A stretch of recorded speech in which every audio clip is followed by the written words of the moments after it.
Voilà, bonjour à tous. Nous poursuivons notre chemin vers Noël, ce temps de l'Avent.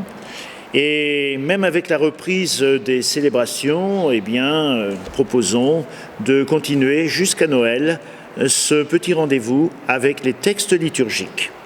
Nous sommes le lundi 7 décembre et nous fêtons aujourd'hui saint Ambroise de Milan, un grand évêque dont on fait mémoire et qui a su s'opposer en son temps d'ailleurs au pouvoir un peu envahissant des empereurs.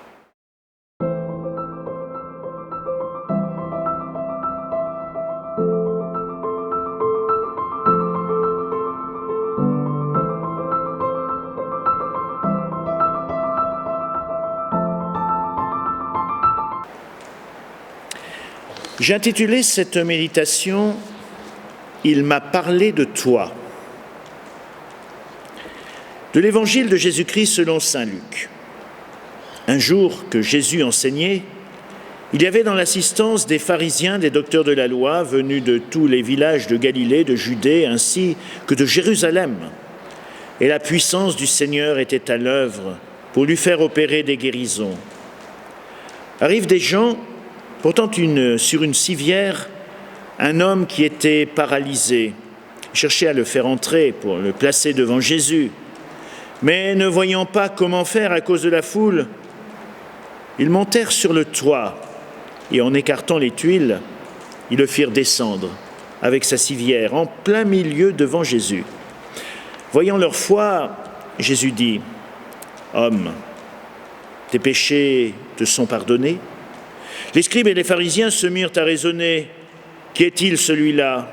Il dit des blasphèmes. Qui donc peut pardonner les péchés, sinon Dieu seul?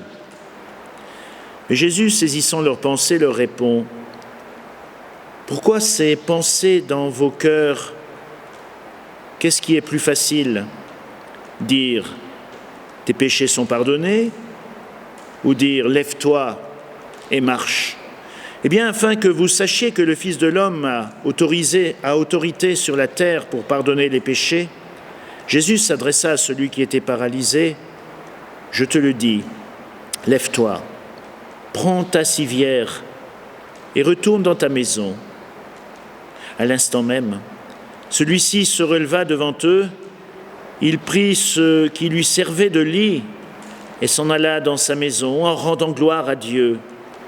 Tous furent saisis de stupeur et ils rendaient gloire à Dieu.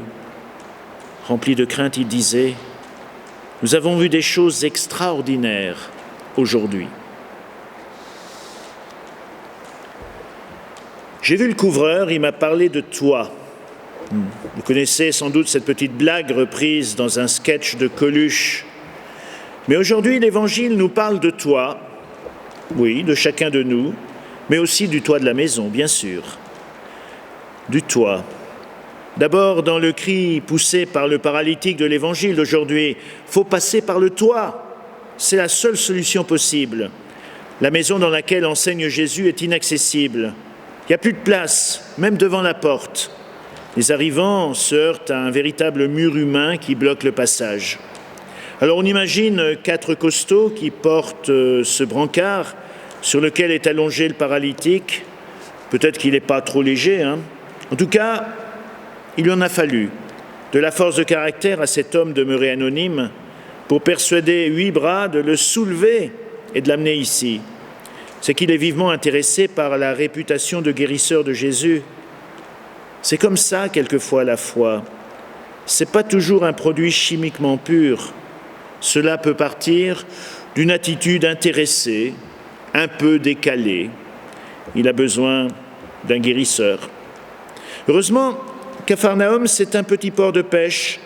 Alors on peut imaginer que les cordages, peut-être même des poulies, c'est pas ce qui manque sur les bateaux à proximité.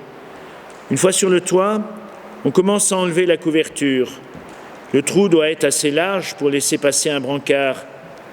La foi, ça déménage, ça dérange parfois.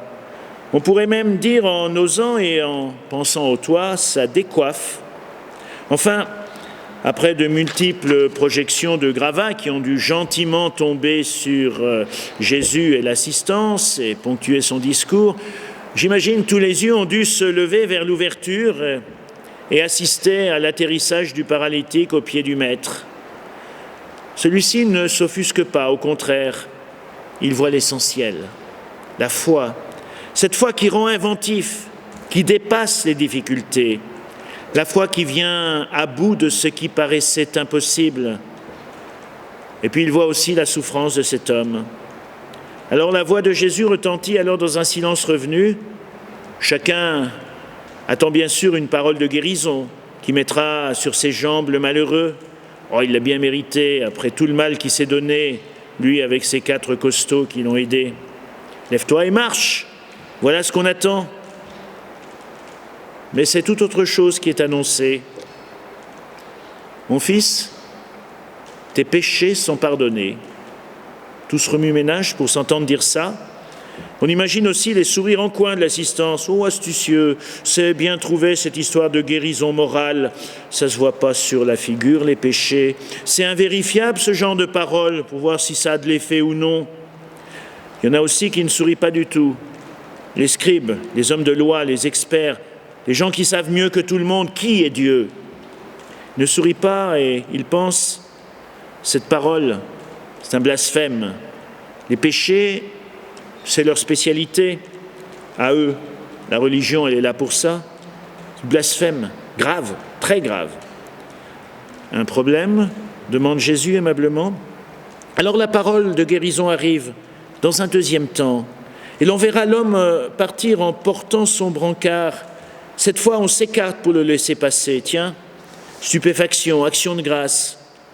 Peut-être bien qu'il est aussi important d'être debout à l'intérieur de soi, comme ça, sur ses jambes, devant tout le monde, que moralement, peut-être bien que le péché, c'est pas si anodin que ça, finalement, quand ça empêche d'aimer, de se laisser aimer, de marcher pour la vie. Et dans le grand rire du paralytique, encombré de ce grabat désormais inutile, il y a cet étrange rapport que l'Évangile nous invite à vivre avec la souffrance, l'épreuve, avec tout ce que nous redoutons, et particulièrement aujourd'hui, en ces temps difficiles. Dieu me parle de toi, un toit ouvrant sur le ciel.